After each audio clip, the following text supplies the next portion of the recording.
आज की कहानी का शीर्षक है तुम्हारी मंजूसा। कॉलेज में प्रिंसिपल ने अचानक सब स्टाफ वालों की मीटिंग बुला ली थी। 1 घंटा मीटिंग अटेंड करके मंजूसा अपने विभाग की ओर दौड़ पड़ी। परसों से एमए प्रीवियस के वार्षिक प्रैक्टिकल शुरू हो रहे थे। पहला ही प्रैक्टिकल वॉल म्यूरल का था। सारे स्टूडेंट से स्केच बनवा कर रखना पड़ेगा ताकि परसों से पेंटिंग शुरू करवाया जा सके। वो नीचे चली गई थी तो सारे बच्चे गप मारने बैठ गए होंगे। ये नहीं कि काम करते रहेंगे। मंजूसा चित्रकला विभाग की विभागाध्यक्ष है। कुल 45 छात्र छात्राएं और 3 लोगों का स्टाफ है। एक टीचर छुट्टी पर थी और दूसरी मीटिंग खत्म करके नीचे से ही घर चली गई। लिहाजा मंजूसा को ही ऊपर दौड़ लगानी पड़ी। जैसा मंजूसा ने सोचा था वैसा ही हुआ था। सारे छात्र छात्राएं यहाँ वहाँ झुंड बनाकर गप मार रहे थे। मंजूसा ने सबको डांट लगाई। वह खुद वहाँ खड़े होकर उनसे तेजी से काम करवाने लगी। 5:30 बज गए। दिन ढलने की कगार पर खड़ा था।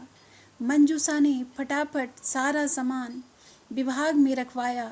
अपने सामने सारे छात्र छात्राओं को घर रवाना किया। पियून से विभाग में ताला लगवाया और नीचे कार में आकर बैठ गई। ड्राइवर घर की ओर ड्राइव करने लगा। मंजूसा ने घड़ी देखी। 6:15 हो गए। आज बेनू फिर परेशान होकर अंदर बाहर हो रहे होंगे। 15 मिनट में ही गाड़ी घर पहुंच गई। कार से उतरते हुए वह सोच रही थी कि अभी घर में पैर रखते ही बेनू चिंता भरे स्वर में पूछने लगेंगे, क्या बात है, आज इतनी देर क्यों हो गई? मैं कब से परेशान हो रहा था। और मंजूसा अपनी उसी चिर परिचित खींच में भरकर, ओह, आप तो बस जरा से में ही परेशान हो जाते हैं। मैं क्या बच्ची हूँ? अब तो मेरी चिंता करना छोड़ दो। जब मैं बाहर जाऊँगा और तुम दिन भर घर में मेरी चिंता करती रहोगी ना, तब तुम्हें पता चलेगा कि निर्धारित समय पर अपने को न लौटना कितना चिंतित कर देता है। अरे, मैंने फ़ोन कर तो दिया था कि आज देर हो जाएगी। अपने विचारों में उलझी मंजूसा आंगन का दरवाज़ा खोलकर जब बरामदे के दरवाजे तक पहुंची तो उस पर लगे ताले ने जैसे आंसू भरे स्वर में कहा, कौन चिंता कर रहा होगा मंजूसा? बेनू होते तो क्या बरामदे के दरवाजे तक आने तक रुकते? नहीं, वो तो आंगन के दरवाज़ों को पकड़े तुम्हारे आने की राह ताकते, सड़क पर नजरें जमाए बैठे रहते और पर्स से घर की चाबियां निकालती। मंजूसा की पलकों की कोर भीग गई। 2.5 महीने हो गए बेनू को गए हुए, पर आज भी कॉलेज में जाकर रोज ही वह भूल जाती है कि बेनू अब नहीं है। देर होने पर मन वैसे छटपटाने लगता है कि बेनू परेशान हो रहे होंगे, बेनू अकेले हैं, बोर हो रहे होंगे। और रोज ही घर पर जरा ताला उसे याद दिलाता कि अब कोई नहीं है जो घर पर उसके लिए चिंतित होगा। बेनू अब नहीं है। बरामदे का दरवाज़ा फिर हॉल का दरवाज़ा खोलकर मंजूसा घर के अंदर गई। पूरे घर में सन्नाटा पसरा हुआ था। ड्राइवर कार पार करके चाबी देकर चला गया। 2.5 महीने हो गए हैं, पर मन अभी भी मानने को तैयार नहीं होता। मंजूसा समझ ही नहीं पाई कि उसे सचमुच याद नहीं कर रखता या फिर वो अपना दर्द बर्दाश्त नहीं कर पाने के कारण अपने आप को भुलावे में डालकर बहलाती रहती है कि बेनू घर पर उसकी राह देख रहे थे। बेनू देर होने के कारण चिंतित कर रहे होंगे। पर्स टेबल पर रखकर मंजूसा रसोई घर में जाकर 2 कप चाय बना लाई। कमरे में आकर 1 कप टेबल पर बेनू की फ़ोटो के सामने रखा और दूसरा कप हाथ में लेकर सामने कुर्सी पर बैठ गई। बेनू चाय की बेहद शौकीन थे, पर शाम की चाय कभी भी मंजूसा के बिना नहीं पीते थे। चाहे कितनी ही शाम क्यों ना हो जाए। वैसे तो मंजूसा का कॉलेज का समय 10:30 से 4 बजे तक का था। 4:15 या 4:30 तक वो घर पहुंच जाती थी, पर मीटिंग आदि में कभी कभार देर हो ही जाती थी। तब वह बेनू को कहती भी थी कि वे चाय पी लिया करें, उसकी राह ना देखा करें, फिर बेनू नहीं मानते। नहीं, अकेले चाय पीने से ताजगी की जगह और उदासी महसूस होने लगती है। देर से ही सही, पर मैं तुम्हारे साथ ही चाय पीऊँगा। पर तब मंजूषा के पास समय कहाँ होता था। कभी खाना बनाने वाली आ जाती तो उसके साथ रसोई में घुस जाती, या फ़ोन पर लग जाती, या फिर कुछ न कुछ रोज ही होता, और वो कभी चैन से बेनू के पास बैठकर चाय नहीं पी पाती थी। और आजकल बेनू के पास बैठे बिना मंजूषा के गले से चाय नीचे नहीं उतरती। उनकी फ़ोटो के पास से हटने का मन ही नहीं होता कि वो अकेले रह जाएंगे। इंसान की मनस्थिति भी कैसी अजीब होती है। जब तक कोई सशरीर सामने होता है, हम लापरवाही की हद तक निश्चिंत रहते हैं, लेकिन उसके जाने के बाद हम तब उसके साथ समय न दे पाने की पीड़ा का पश्चाताप करते हुए उन पलों को जीवंत कर लेने की असीम कोशिश करते रहते हैं। अब मंजूषा का खाना, चाय, नाश्ता सब बेनू के साथ ही होता है। पहले जब बेनू थे, कॉलेज से आने के बाद भी कहीं न कहीं किसी प्रदर्शनी में, आर्ट गैलरी में या आर्ट वर्कशॉप में भागती रहती थी वो। लेकिन अब नहीं। अब कॉलेज से घर आकर कहीं जाने का मन नहीं करता। इस घर में बेनू के साथ बिताए पल जीती रहती। एक बारगी मन हुआ था कि नौकरी छोड़ दे, अब क्यों भागदौड़ करे। वह इकलौता बेटा अमेरिका में सेटल हो चुका है, वो भी वहीं चली जाए, पर मन नहीं माना। यह सरकारी क्वार्टर मंजूषा के नाम है, पहले बेनू के नाम था। इस घर में उनकी 30 बरस की गृहस्थी का अधिकांश भाग बीता है। उसके और बेनू के जीवन की तमाम अच्छी बुरी मीठी यादें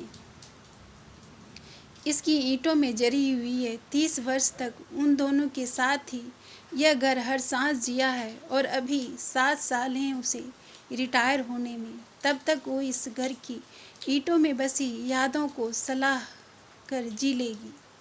बैठे बैठे कब रात गिरने लगी पता ही नहीं चला।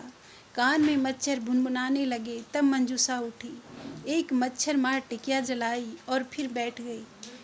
यादों के काफिले फिर सफ़र पर निकल पड़े। ऐसे ही कभी गर्मी के शामों में बेनू बनियान पहनकर बैठते थे।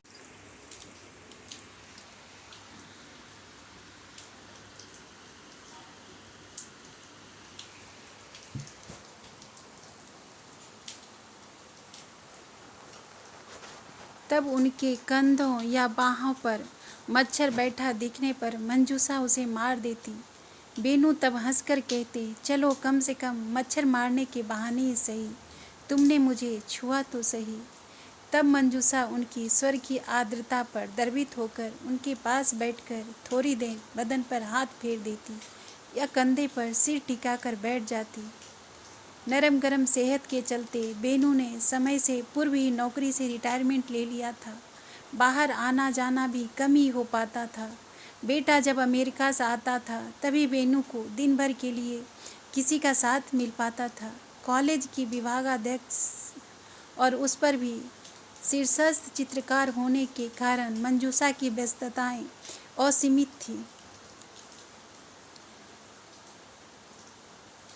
हर समय भागदौड़ में व्यस्त, अपनी व्यस्तताओं में उलझी मंजूषा को कभी एहसास ही नहीं हुआ कि घर पर पूरा दिन अकेले रह जाने पर बेनू कितना ऊब जाते होंगे। आज उसे अकेलेपन के ये कुछ घंटे काटने को दौड़ते हैं। तब क्या पता था उसे कि बेनू 4 दिन की मामूली बीमारी में यूं ही अचानक चले जाएंगे। कुछ सोचने का मौका ही नहीं दिया उन्होंने। बेटा ही अमेरिका से बड़ी मुश्किल से आ पाया था, जल रह गई थी। कभी कल्पना ही नहीं की थी कि बेनू के बिना भी रहना पड़ सकता है। 35 बरस लंबा सांस जीने के साथ कुछ ऐसे घुल मिल जाता है, वह हमारा विभिन्न हिस्सा बन जाता है। हमारे शरीर हमारे विचारों की तरह जब तक हमें हमारा शरीर और विचार भी होंगे। ऐसा ही कुछ बेनू के लेकर मंजूषा के मन में था। वे तो हमेशा साथ रहेंगे, मगर नहीं।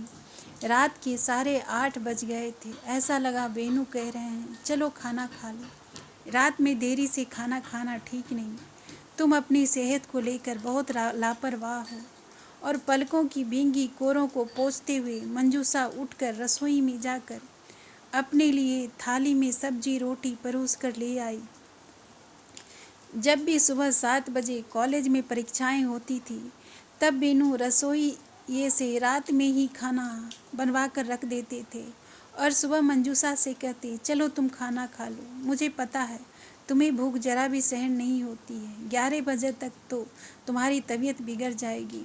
और वह चुपचाप उनकी बात मानकर सुबह के 6:30 बजे ही खाना खा लेती थी। मंजूषा को नहीं पता था, लेकिन बेनू को पता था उससे भूख सहन नहीं होती।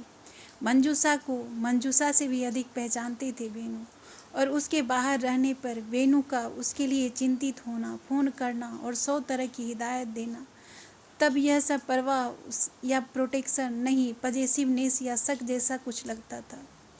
व्यक्तिगत स्वतंत्रता में हस्तक्षेप लगता था। तब कभी कभी इस प्रोटेक्टिव नेचर पर मंजूषा खींच जाती थी, गुस्सा भी हो जाती थी। डोंट बी सो पजेसिव, क्या जब देखो तब जासूस की तरह खबर लेते रहते हो। आज मंजूषा कहीं भी जाए, कभी भी जाए, देर भी हो जाए, ख्याल रखने वाला कोई नहीं था, कोई पूछने वाला नहीं है। चिंता के मारे कोई दरवाजे पर आंख लगाकर राह नहीं ताकता। आंगन के गेट को पकड़े कोई उत्सुकता से मंजूषा की कार की आहट पर मन अटकाकर खड़ा नहीं रहता, कोई व्यग्र होकर नहीं पूछता, आज इतनी देर क्यों हो गई मंजूषा। काश पहले यह अंतर समझ आ जाता कि यह पॉजिटिवनेस नहीं, प्रोटेक्टिवनेस है, तो बात कुछ और ही होती। क्यों हम उम्र भर सामने वाले की भावनाओं को समझ नहीं पाते, उसकी कद्र नहीं करते और फिर उसी चीज़ के लिए बाकी ज़िंदगी तरसते रह जाते हैं। मंजूषा की आंखें अब बरसने लगी। ओ बेनू, तुम कहाँ चली गए? देखो ना, आज कितनी देर हो गई थी मुझे, तुमने एक बार भी नहीं पूछा कि मंजूषा कहाँ हो, कब आओगी, जल्दी आओ। आज कोई नहीं है मंजूषा की परवाह करने वाला, किसी को सरोकार नहीं है। तुम चले गए बेनू, देखो तुम्हारे बिना कितनी अकेली हो गई है तुम्हारी मंजूषा। सामने लगी तस्वीर में बेनू स्थिर भाव से मुस्कुरा रहे थे।